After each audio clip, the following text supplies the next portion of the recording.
Peace and power, y'all. This is Baba Amin, Ojuok of the Ojuok Academy, and this is a quick, late morning build. Let me invite a few people. You know what I'm saying? Let me see. Let me invite some folks in right quick. You know what I'm saying? Hope everybody's having a black-tastic day. I haven't gone live in a while, y'all. It seems like forever. It's been a minute. I'm gonna go down my timeline, but it's been a minute. I guess since the last episode of He Say, She Say. But as far as me coming on here and doing a build, I haven't done that in a minute. You know what I'm saying? So it feels good. You know, it feels good just to have some time to get on here and build for a little bit. You know what I'm saying? I'm not crazy about talking family business over these platforms. At least not as crazy about it as I used to be. You know, but when I see things going on, you know, I'm going to use every platform. I'm going to pretend like it's my platform and use every platform I can to get the word out, you know, to get these thoughts off my chest. I need to write them all down and just put them in a book, you know what I'm saying? But this is so quick and instant, you know. I need somebody melanated. Please, one of our creators, I need a black-owned social media site where I can go live. Because when I prepare stuff, I start thinking and scripting and all that, and it never works for me. It never works for me. You know, I'm probably the most spontaneous speaker you've ever met in your life. Matter of fact, if you've ever seen me speak, you know what I'm saying? If you've ever seen me speak, you'll notice I don't hardly ever have notes. You know what I'm saying? And so the platform to go live for me is really cool. What's good, Derek Martin? What's good, EI? Peace. I miss doing the builds too, EI. I really do. You know what I'm saying? My boy Zeno G, I'm going to be on your block in a minute, man. I'm going to be on your block in a minute. Aja, thank you. You know what I'm saying? I've been missing getting on here as well, you know, and just been busy with the Ojuok Academy. We've been having an online summer school this summer, and it's been going very well. You know, we have session 3 that begins on August the 10th. And y'all, if I have any gifts, it's been the gift of teaching, you know, and the gift of engaging young people. You know, that's my gift. Now, I'm talented in quite a few things, if I do say so myself, right? But my gift is teaching young people, right? And so EI can attest to that. One of our parents is on here, you know what I'm saying? And when I tell you that the online summer school, the distance learning environment that we've created with the Ojuok Academy is top notch and growing and getting better, I mean what I say. Because this ain't something that we did as a result of COVID-19. We've been online, we've been honing our skills online for the past 4 years, right? And so now that everybody's jumping online, it's cool, but I'm already seasoned. Like I'm a seasoned vet with it, and I'm even working with other educators and training them. You know what I'm saying? I got a team of young teachers working with me this summer that's just off the chain. You know what I'm saying? I just got to give a shout out to all the Ojuok Academy fellows out there that have been helping us take the school to another level. You know, support us at ojuokacademy.com. Peace, Thorough. Peace, Brother Jimmy. Peace, Amanda Leon, a great black educator on the live. She was brave enough to bring me to her school. You know, she was brave enough to bring me to her classroom. So we got to shout out Amanda Leon, you know what I'm saying, and for being the educator that she is, determined to bring the truth to her classroom. And I went in her class too, y'all. Oh, we got to talk about ancient Kemet and all that, and them babies ate it up. They ate it up, right? Our children want the truth, you know what I'm saying? And our people want the truth, and our community want the truth. Now, by no means when I speak am I telling y'all everything I say is 100% right. No. I'm giving you my perspective based on my study, based on my experiences, right? And I want to learn from you. So if there's something that I say that's off and you have a piece of information, please add that. Educate me. You know what I'm saying? Now, not that backpedaling educate me like when our brother realized how powerful the people he was talking about was, and he began to backtrack, apologize, and tell them to educate him. I ain't talking about that kind, right? And I don't want to say brother's name. I'm not going to drag him, but if you know, you know, right? What I will say is this, man. Can dress the part, just because somebody can repeat and regurgitate the information, That don't mean that they was called to tell this truth.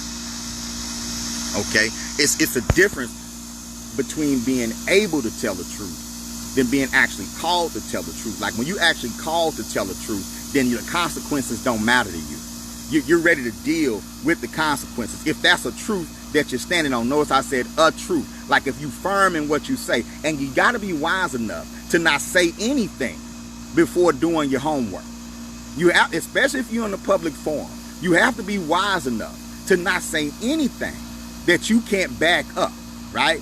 Right? I mean, always be open for new information, but stand on, don't say anything you're not willing to stand on, and don't back up from it just cause you're scared. You understand what I'm saying? Everybody's not called to tell this truth. You can put on your dashiki, you can wrap your head up in a turban, you can do all that, wear your RBG flags and get you a tattoo of Africa on your arm and wear an ankh necklace, all you want to. But if you're not ready for what comes with this, if you're not ready for what comes with revolutionary conversations, shh, be quiet. Nobody's gonna fault you. Nobody's gonna fault you for not crossing that line, okay? But there is a line. This is not a fad. And there are people who will be very upset when you say things that's gonna upset their apple. If you say things that'll upset their apple cart. And you gotta understand that, right? When we opened the Uhuru Academy, I understood what I was doing to myself as far as mainstream was concerned in Fort Worth, Texas. I was no longer hireable. Once I started an African-centered school and started Temple and was helping Africans change their name and all that radical stuff, cut out the European involvement and everything and the stuff that I was doing. Once I did that, I knew what I was doing. I knew what was going to come with that. I knew that from this day forward, if I don't hustle, I don't eat.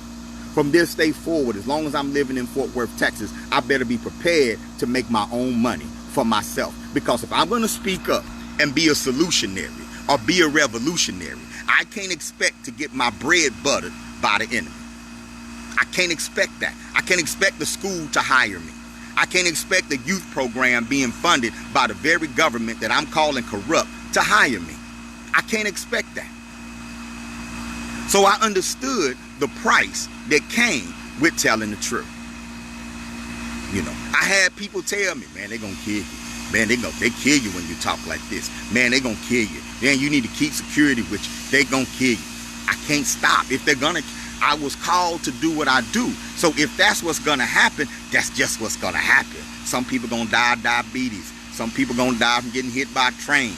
Some of us going to be fortunate to be old and have our great-grandchildren standing around the bed at the family home. And some of us are going to die from telling the truth. Some of us are going to do that. It's going to happen.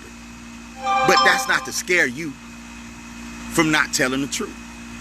But it's also, though, to teach you that don't stand on the truth unless you're really, really willing to make a stand. It's not on you. It's in you. You feel what I'm saying? That's what they say in the streets. It ain't on you. It's in you. It's a difference. So I just want to throw that out there right quick too. But my topic, my brief topic, you know, is Chicago and the Politrix of black on black crime. Now, I'm not from Chicago. I have people, I got family from Chicago. I'm not from Chicago, so I'm not really finna speak much on Chicago itself. You understand what I'm saying? Other than we see how they put, how they're putting Chicago violence back in the news again. And y'all notice about the past 3 or 4 summers, it's been police killing, protests, violence in Chicago. Go back and check the news. The national narrative: police killing, protest, violence in Chicago. Last few years, we get us a high-profile police killing, a police murdering somebody black, because it happens. Anytime you want to put a police murdering somebody black in the news, you can, because that story is always out there, right? So every year, we get a police murdering black people, right? And we riled up. then you get the protests, and then you get the Black Lives Matter movement gaining momentum, right? Well, first it was black consciousness gaining momentum, but now it's been past few years have been Black Lives Matter gaining momentum, right? And then once that Black Lives Matter stuff gains momentum, here comes black on black violence into the conversation. It never fails. It never fails. Here comes the black on black violence being introduced into the conversation.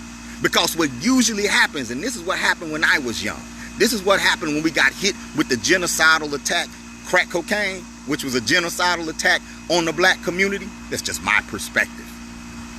When crack cocaine ravaged our community, destroyed our community, the conversation went from up with hope, down with dope, to weed and seed, to lock them up, to super predators, to black on black violence, to the gang violence. We got some movies, Boys in the Hood, Menace to Society, you know what I'm saying? Which I think that those movies told a great story in humanizing what was going on in the neighborhood. Gangster rap was coming out, but even in gangster rap, you had gangster rappers like Ice Cube and all of them who attempted to humanize what was going on in the streets while talking about what was going on in the streets, right?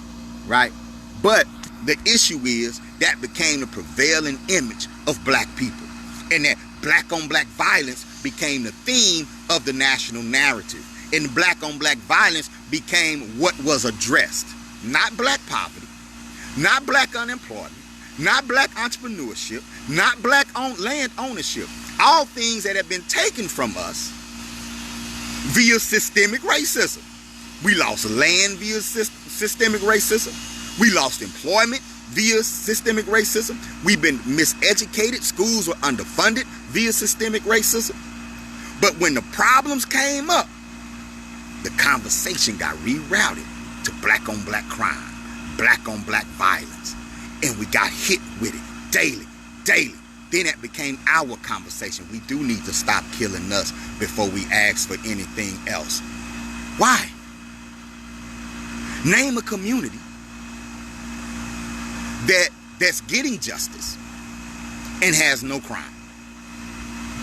Name a community in America that doesn't have some violence, some fratricide, some killing, some white on white violence, some brown on brown violence. You can't name one. But the issue becomes when we walk in shame, when we start being ashamed and saying, yeah, we can't ask for nothing. Number one, we shouldn't be asking, we should be demanding. But when you feel ashamed, you don't demand nothing. If I can make you ashamed, it's a classic pimp move. If I can make you ashamed of something about yourself, then you're not going to demand your rights because you don't think you deserve them.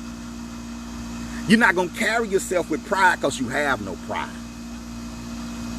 Right? And I can only shame you if on the cool, you look up to me in the first place. You still worshiping me, ain't you? You still just trying to impress me, huh? Well, I'm not impressed. I'm not impressed. Look at how dirty your shoes are. I'm not impressed. Look at how you're looking. Look at how you treat each other. I'm not impressed. I'm the key to your freedom. You want something from me? I'm the key to your freedom. And we get tricked every time into thinking we're asking white people for freedom. We get tricked every time to be focusing on the aspect in our movement where we need white folks. I'm seeing people on TV now. You know, what do y'all need? What does the community need? I heard one young brother last night. We need allies. We need white allies. We need brown allies. We need white people. When we start doing that, we stop taking stock of what we can do for ourselves. What are you bringing to the table? Okay, we're going to go to the table with everybody. All right, y'all want to do the rainbow. Let's go do the rainbow, okay? What our color on the rainbow look like? What our side of the table look like? Have we come inside our community and strengthen ourselves from within before we present ourselves to everybody else? Or is it a few of us walking to everybody else going, yeah, we a mess. Help us. And when they say, okay, we'll help you, we'll lock some of y'all up because it's big business. I mean, we got a prison over here, bunch of free labor. They lazy, they don't want to help y'all. We'll lock all them niggas up. We'll lock up the bad ones. The only thing is, they never quite stop at the bad ones, do they? When it came down during the crack era, when it was time to lock everybody up, when they brought in the mandatory sentencing because they was getting tough on crime. How did that work out for the black community? Now, some of y'all who moved and ain't been back, you might not know. But those of you who've been in the black community through this whole experience, how did that work? How did 1994 crime bill work? Did everybody get locked up, deserve to be locked up? Was everybody sentenced fairly? But y'all saw how they brought it in. Bill Clinton was on Arsenio Hall playing the saxophone. Oh, it's like he almost a black president. Next thing you know, Hillary Clinton on TV, these they start talking about how good, hardworking black people is being victimized by these young thugs. But then every young black male became a young thug. Every young black male had to look over his shoulder, not just from black people, but from law enforcement. Y'all notice at the same time, anything black and violent was promoted in the media. Anything. Couldn't get no damn movie, a black love story done in Hollywood. But if it was some hood shit in it, oh boy, in the 90s, you got a deal. Y'all don't see this pattern happening all over again? Now, all of a sudden, the conversation is about Chicago. 12 people got killed, got shot yesterday. 62 people got shot over the weekend. We're not getting, and then they'll highlight 1 or 2 killings and make sure that it was a black on black crime. Trump saying, you know, I'm sending troops into Chicago. I'm sending troops in to Chicago. And I'm looking at the mayor on TV and she's like, I'll do everything in my power to keep troops coming in from Chicago. But what she's not talking about are what are the good things going on with black folk in Chicago? What are you doing? What kind of opportunities are you providing for young black males in Chicago? What nobody's talking about is the gentrification that's happening in Chicago that's pushed all those people out of the black community into the suburbs where there are no stores. The stores are gone. The businesses are gone. All the jobs are in the city. Chicago has been completely gentrified. I'm having people from Chicago call me and tell me, man, I don't know how a nigga make it out of Chicago. I don't know how young people gonna make it in Chicago right now. This is what I'm hearing right now. And then I'm hearing Black Lives Matter police terrorism, but I'm not hearing Black Lives Matter end poverty. Black Lives Matter invest in our youth. Black Lives Matter build businesses in our community. You're not hearing that. The mainstream ain't jumping on that. You're seeing Negroes who don't even live in the black community no more saying, I just want my son to be safe when he's driving my BMW. I just don't know when I send my son off to college if he's going to come home. You don't know what it's like to be black in America. Negro, you don't know what it's like to be black in America. You ain't been black in America in years. And what about being black and poor in America? What about being African in America? Being African, that means being black and aware of who you are in America. What is that like? Do those lives matter? Do woke lives matter?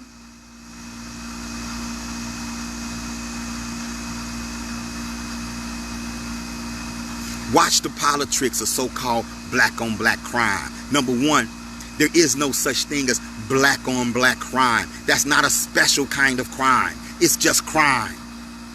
And when people commit crimes, 98% of the time they're going to commit crimes against people that are in their vicinity. Your skin has nothing to do with it. Black on black crime is a political tool.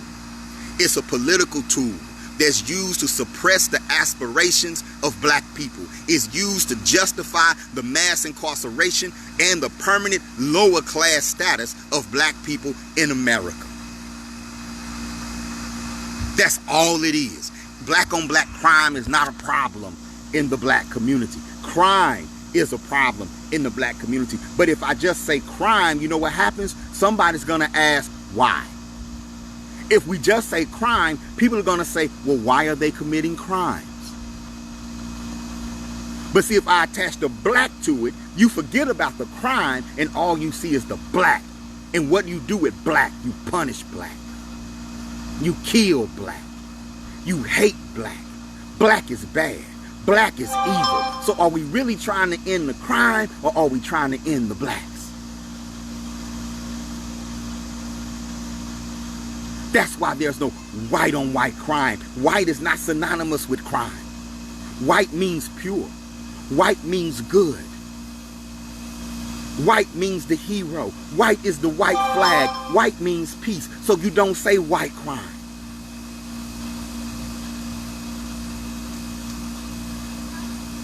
This is the black on black crime trap that we in. Right now, we're going into the black on black crime phase as we speak. And it's bipartisan. Both parties. The Democrats make buku money off of black on black crime. Buku money. The Negroes and the Southern Democrats struck a deal a long time ago. I'm going to say it again. The Negroes and the Democrats struck a deal a long time ago. It's a deal called tokenism. It's a deal that we misnomered integration. It's a deal that said we're going to let a few of you in, but the rest of them belong to us.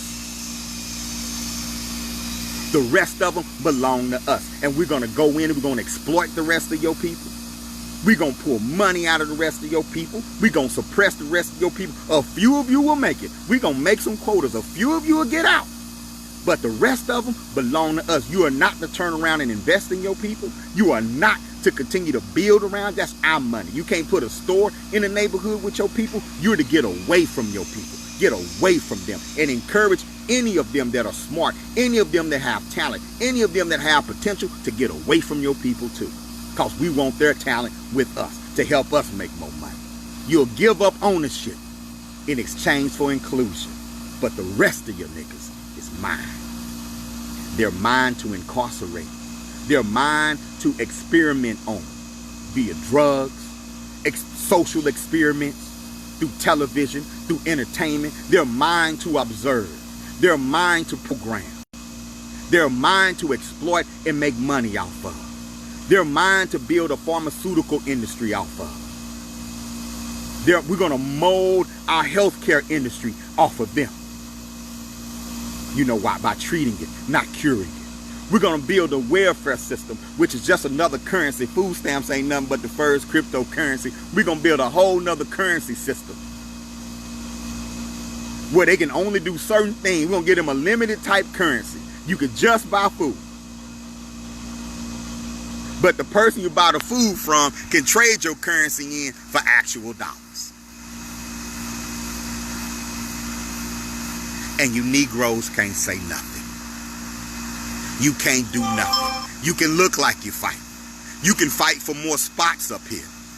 But you can't fight for them. And you can't support any program that really fights for them. Anything they're doing that's going to upset our money, you can't fight for them.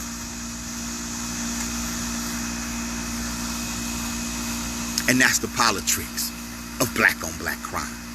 I'm already hearing black people on my timeline saying, y'all the real enemy.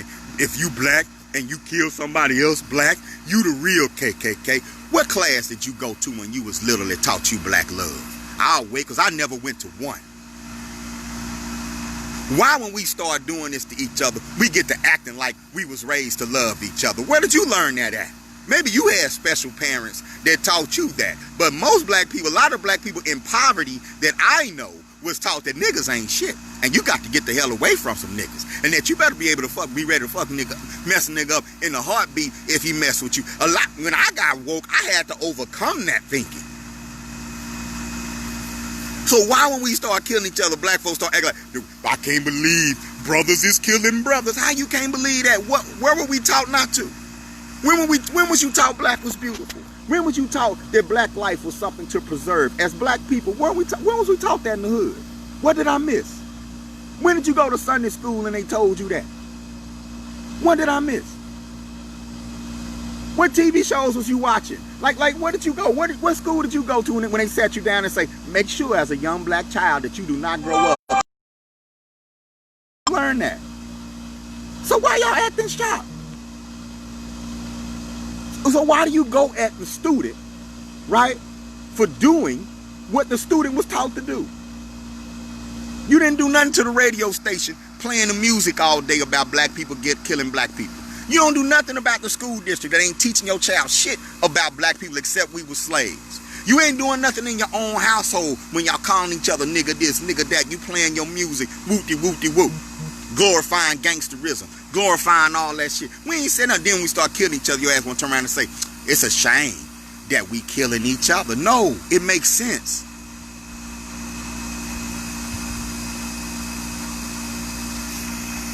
It makes perfect sense.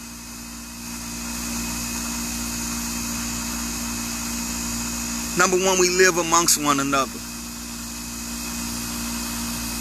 Number two, we're suppressing feelings. We're suppressing emotions. We're feeling powerless. We're feeling desperate. We're not educated. Now, we don't have any obstacle in front of us that can't be overcome, but we're not being educated to overcome the obstacles. So now we're frustrated. Then we get handed solutions to make money that you say is self-destructive, but it's the one that's available to me.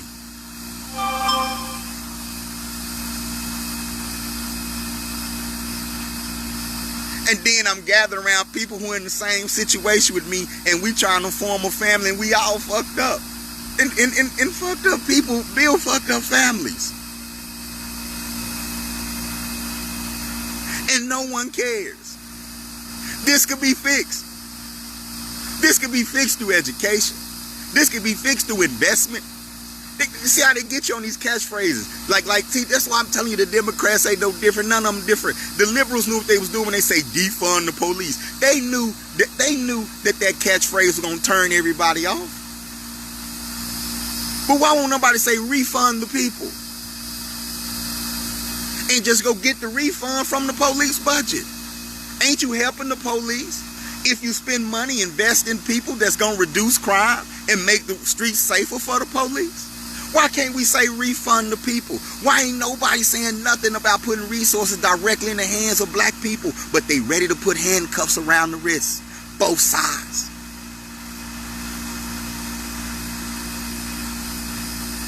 That's right, Ogun. As long as it's testosterone, men gonna get down. But your perspective and your education dictates the trajectory of your get down. It dictates how you get down. It dictates where you get down and what you get down over. Wars should be fought over land and resources. But when you're stuck in a state of like Dr. Naeem Akbar talks about, a state of psychological slavery, a state of the overdeveloped ego. When you're stuck in that state, a state that's curable, you begin fighting wars for ego. You begin fighting wars and finding respect in little pockets of existence wherever you can.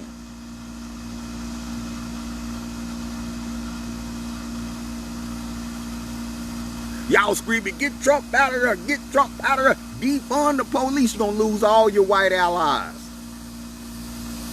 Watch the commercials on Chicago. This is Trump's re-election. Watch the commercial. Watch the commercial. Watch the commercials on Chicago. You go back and look at the 1984 election when George Bush Sr. brought out the Willie Horton case. When he brought out the Willie Horton case, when Gary Hart was about to win, or whoever he was running was about to win, and then Willie Horton was a black man who raped a white woman, and they threw that all over the screen. Got George Bush 1 in office. Trump is banking on Chicago. All this momentum swinging for Black Lives Matter, Black Lives Matter, Black Lives Matter. I'm gonna tell you something. What goes up must come way. And just like the pendulum is swinging way this way, watch how the pendulum swings when they change the narrative. What's gonna happen when they bring the punishment? Remember when black Negroes couldn't say Black Lives Matter? Remember when Black Lives Matter? Remember when Cap first started kneeling and the Negroes wouldn't kneel, the white folks wouldn't kneel, nobody would kneel? Now they've moved the barometer this way with the narrative, so everybody's kneeling, everybody's kneeling. How they gonna react, black man, when you disappoint them? How they gonna react, young black male, when after all of that, you're still out here killing each other? What you think the punishment gonna be? When they say ain't no excuse. When they don't talk about your poverty. When they don't talk about your lack of opportunity. They know you're not educated enough to articulate your situation. It ain't gonna be no love for you. It ain't gonna be no love for you. Cause when that pendulum swing back this way, oh man, you the reason black lives don't matter. You become the reason for racism. It becomes your fault. We're going into the scapegoating phase. The scapegoating of the working class black community. They're trying to make coronavirus your fault. They turned it into a black disease. I told y'all they was gonna do it. They're gonna make coronavirus your fault. They're gonna make systemic racism your fault because it's been done before. Remember when they made AIDS a black disease? Remember when it went from a gay disease and went to the black disease? Y'all remember when AIDS, when that became ours? Black woman. Remember when you was the #1 carrier of AIDS in the world? Remember that? How our population still growing and theirs not? And you was the #1 carrier of AIDS in the whole world. Remember when Africa was the #1 carrier of AIDS on the planet? Kept everybody from going to Africa. How our population is still quadrupling at the same time. Now you the corona. You finna be the #1 with the corona. You think business is gonna invest in your community if it's full of coronavirus? You think a business is gonna invest in your community if it's full of crime? You think they're gonna invest in your child's education if they've already been deemed don't wanna learn, parents messed up?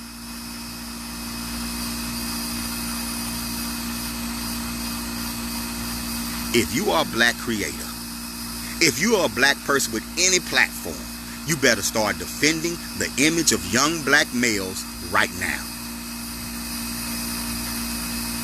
Start defending the image. I'm not talking about just get on the cops when a young black man is killed. I'm talking about defend the image of that young brother that's out there doing it right. Cause they out there. Defend the image of the young black man that's a father, that's a married father, and a devoted husband and a married father because they're out there. And you better make sure that these little black boys see that.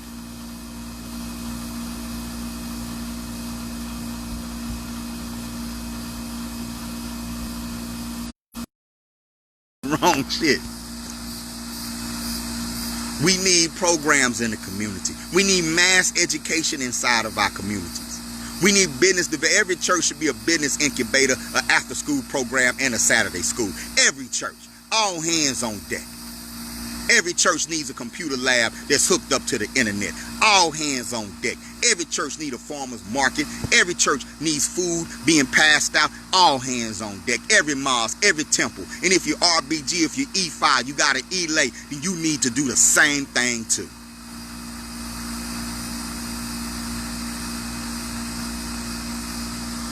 It's all hands on deck. Hebrews, y'all like to be on the corner yelling. Get in the building. Get in the damn building, buy a piece of real estate in that neighborhood and pass out food. I bet you'll make more Hebrews with a sandwich than you'll do yelling on the corner with a Bible. Nation of Islam, get back to transforming us. Get back to it. We need to see more universities of Islam. We need to see more brothers on the corner with the final call, more study groups. Get back to promoting how your program transforms black men and women. And stop arguing with Jewish people. That's what attracted us in the 90s. That's what attracted us to the Nation of Islam and Dr. Khalid Muhammad. It wasn't so much the theology itself, but it was the program and what the program did to people. That's how you stop the so-called black-on-black crime. You don't attack programs that destroy you. You don't, okay, that group of black people ain't crazy about Jews, but that's a group of black people that ain't killing other black people. Which one you want? Because this group of black people that love Jews, they kill other black people. They make art that depicts other black people in a bad light. But this group that would never do that, Because you don't agree with how they feel about this group over here. You're willing to sacrifice this peaceful black community because that group don't like them. But that group of black folk, whether you believe in the Muslims or not, they ain't been bad for us.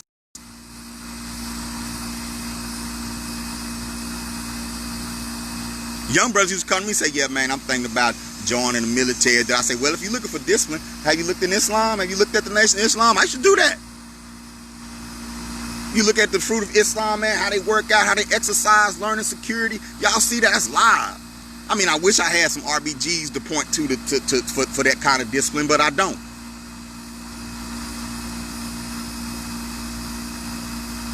I hope I'm making sense to y'all.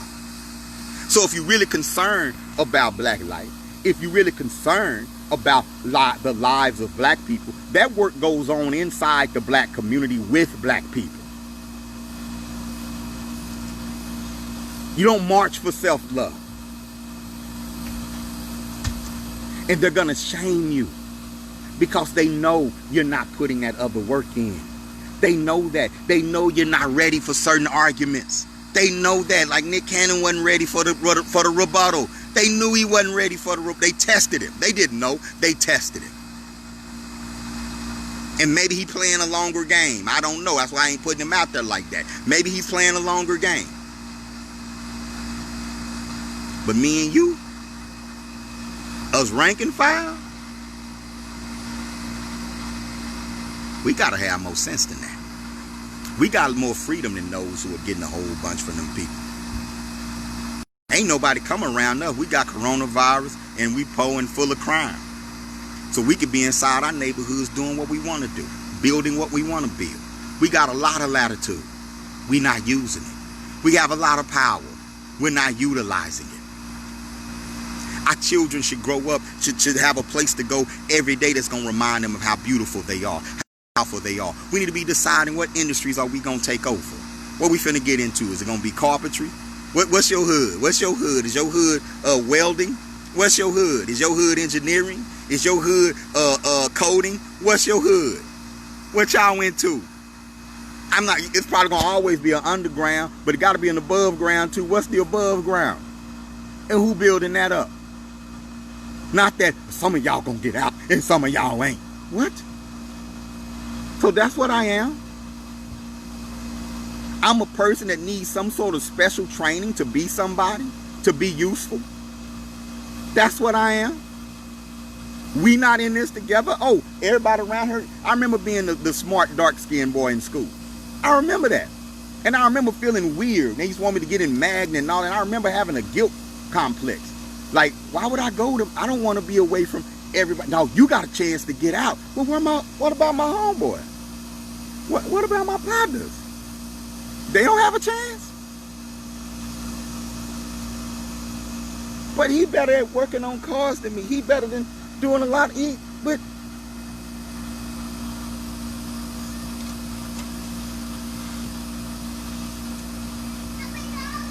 it's opportunity out here right now.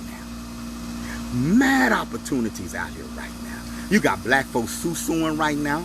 You got black folks getting government business loans. Start your business. Let's invest. Let's buy up some of this real estate in the hood. Be about that. All my little homies out there that's on the streets that's hard. Go hard in real estate. Nigga, go hard on some other shit. You know, it's a trip because I know people who are brave enough to steal but afraid to chase their dreams. I know people that are brave enough to break in a house. Breaking in a house would terrify me. But if I say, get up and present your business idea, they tremble, physically tremble. Look in the mirror and ask yourself, am I scared of the wrong shit?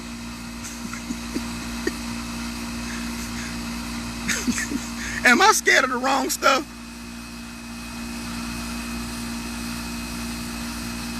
Y'all, that's the earmark of miseducation. When you're afraid to do things that'll help you, but brave enough to do things that'll destroy you, you've been miseducated.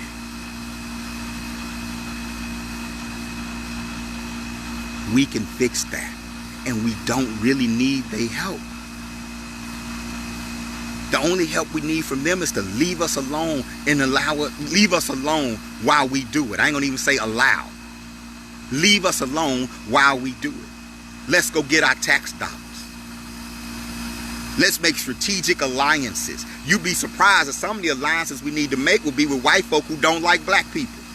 And you gotta stop getting caught up with that, y'all. The Politrix of who likes blacks and who don't. We ain't talking about that. In Politrix, you talking about money. You talking about cash distribution. You talking about money. You talking about land. You talking about resources. Not who like who. Don't you know somebody can love black coochie but hate to see black advancement? Don't you know that somebody could love black music but hate to see black power? Don't y'all understand that you got white folks that love to be around black people but not powerful black people? And you got other white folks who can't stand being around black people but would allow or would be cool with black people being as powerful as they want to be, as long as you're not marrying their daughter. As long as you're doing it on your side of the lake.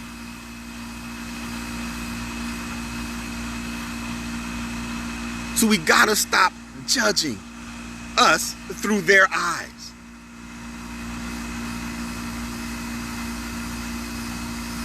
There is no black on black crime.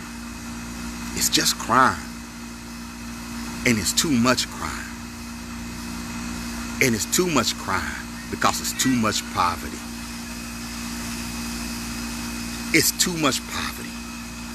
It's too much generational poverty. It's too much miseducation. That's why it's too much crime. But it's crime.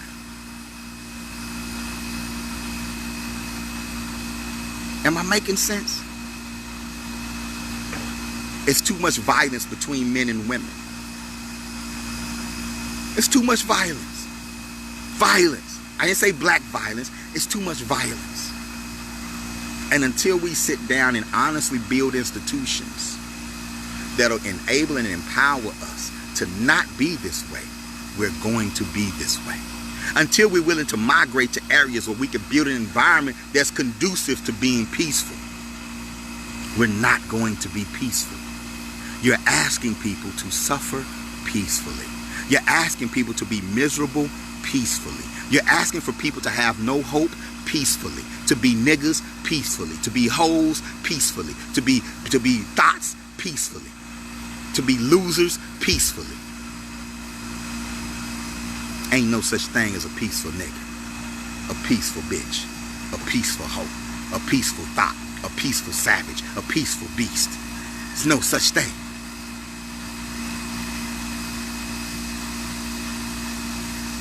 I gotta go. We literally about to hop on a plane. I love you. I don't mind telling you. Until we get to the root of these issues and stop being afraid of our own people, stop being afraid of our own story, and stop being afraid of what someone other than God is going to do to us for telling our truth, we're going to keep getting what we're getting. This has been today's bill. I'm Baba Amin. Peace.